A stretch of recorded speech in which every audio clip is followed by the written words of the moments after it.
السلام علیکم ورحمۃ اللہ وبرکاتہ۔ ماہنامہ الاشرف 2026 فروری۔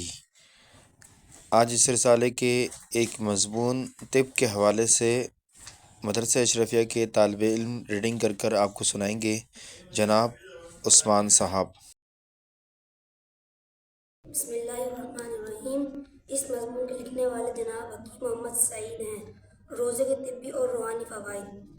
اللہ تعالیٰ کا شکر ہے کہ اسلامی دین کی اکثریت بڑی عقیدت، پابندی اور نہایت احترام اور اہتمام سے روزہ رکھتی ہے۔ اگر غور کیا جائے تو اسلام میں روزے کا اعلیٰ وارفہ مقصد پرہیزگاری اور تقویٰ ہے۔ ماہ رمضان کے 30 دنوں کے ہر لمحے میں ہر مسلمان اللہ تعالیٰ کو زیادہ یاد کیا کرتا ہے۔ قرآن مجید کی تلاوت کی جاتی ہے، روزے رکھے جاتے ہیں۔ اس ماہ مبارک میں نہ کوئی لغو بات منہ سے ادا کی جاتی ہے نہ سنی جاتی ہے۔ آنکھوں، کانوں، ہاتھوں اور پیروں یہاں تک کہ قوائے عقیلہ کو صرف پرہیزگاری کے کاموں کے لیے استعمال کیا جاتا ہے۔ جسم کی کثافت دور کر کے نظافت اور پاکیزگی اختیار کی جاتی ہے۔ اپنی سوچ کو پاک رکھا جاتا ہے، اپنی فکر کو آلودہ ہونے سے بچایا جاتا ہے۔ طبی پہلو۔ غذا کے بارے میں ایک طبی نکتہ یہ ہے کہ ہر غذا استعمال کے بعد نشاستوں میں تبدیل ہو کر بالآخر شکر بن جاتی ہے۔ اس شکر گلوکوز سے فوری طور پر توانائی حاصل ہوتی ہے۔ زائد نشاستیں اور شکر چربی کی صورت میں عضلات میں اور گلائکوجن کی صورت میں جگر میں ذخیرہ ہو جاتے ہیں۔ جب آدمی روزہ رکھتا ہے اور سحر سے افطار تک بھوکا پیاسا رہتا ہے تو نشاستیں بدن میں کم ہو جاتے ہیں۔ اس صورت میں بدن خود جگر سے گلوکوجن لے کر توانائی کے لیے گلوکوز فراہم کرتا ہے۔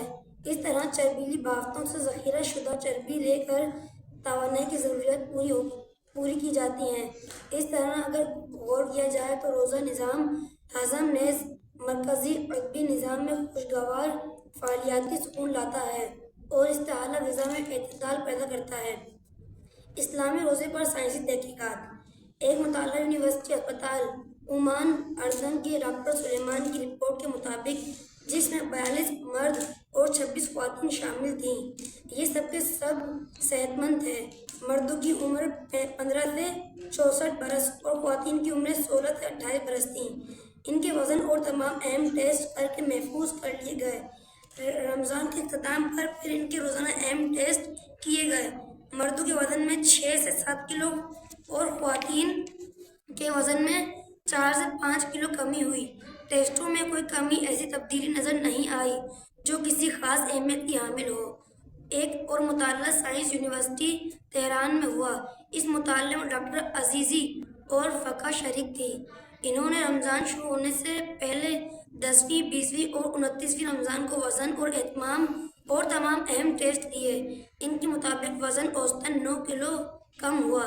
17 گھنٹوں کے 29 روزوں میں تولید ہارمونوں، بایوتھیلمز، پیٹوٹری، تھائرائیڈ نظام میں کوئی تبدیلی نہیں ہوئی۔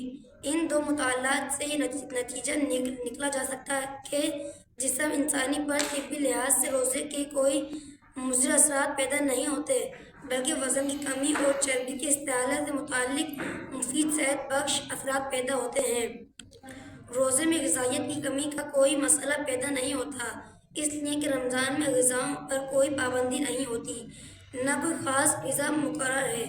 ہاں، روح روز تقلیل غذا کی دعوت دیتی ہے، اس لیے کہ تقلیل غذا عبادت کے لیے انسان کو تیار کرتی رہتی ہے۔ رمضان میں رات کو تراویح کی نماز عضلات اور جوڑوں کے لیے ہلکی ورزش کا درد رکھتی ہے۔ انسان کے لیے روزے خود پر قابو پانے کا ایک ذریعہ ہے۔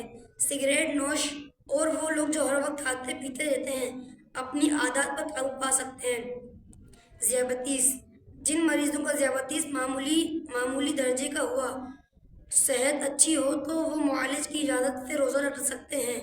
معالج کے مشورے سے صرف ایک تنہائی روٹی افطار کے وقت کھائی جائے۔ روزہ رکھنے سے پہلے افطار کے بعد شوگر ٹیسٹ کرائی جائے۔ رمضان کے دوران بھی انہیں پرہیزی غذا کھانی چاہیے۔ High blood pressure. اگر مرض ہلکے درجے کا ہو اور مریض زیادہ وزن والا ہو تو اس کے لیے روزہ مفید ہو سکتا ہے۔